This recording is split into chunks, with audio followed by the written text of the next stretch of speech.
Welcome to Fuelcast. My name is Candice and I'm from Bristol.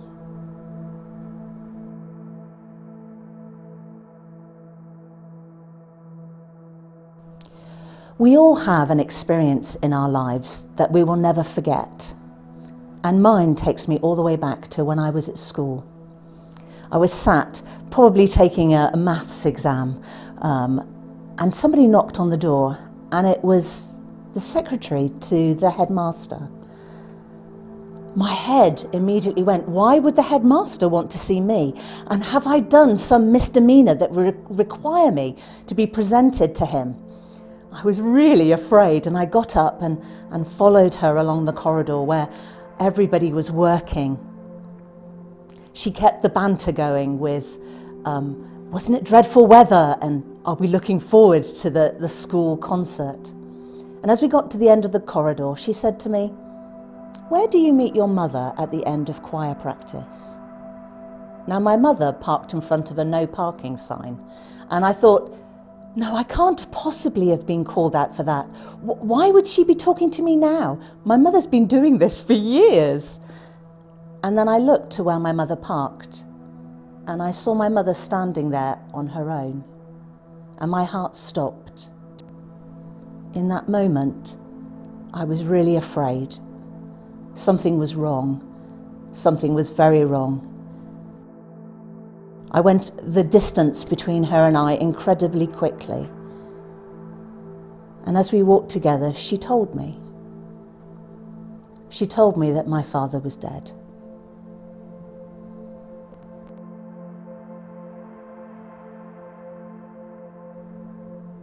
I'd been brought up in a Christian family.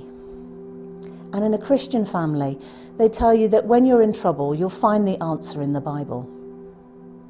I have to say, I don't know that I really believed that.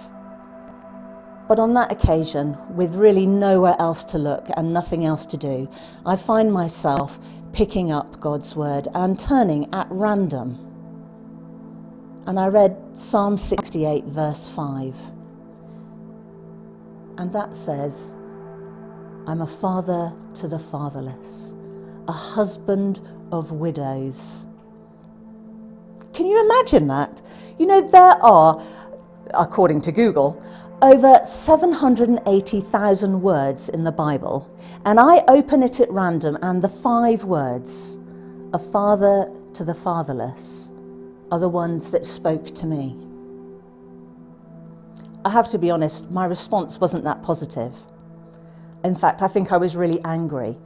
I think I said, God, how could you possibly expect me to trust you when you've just torn my whole life apart? All the foundations on which I have stood have now been thrown into question. How can I trust you? If you want me to trust you, I think you're going to have to prove it. And I think I prayed that God would do something.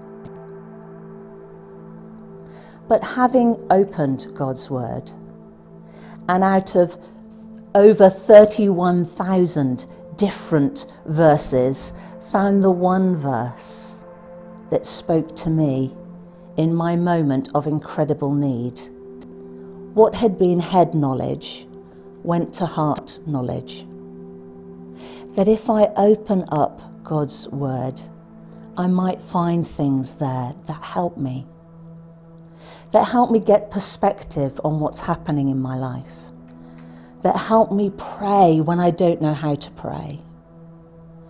And so became a practice where I looked at God's word and expected it to speak to me, and expected to find in that book things that would help me in the day to day. And I guess what I'm asking you to do is maybe do the same. Stop for a moment before you open God's word and say, Lord, what have you got for me today? And then open his word and read it.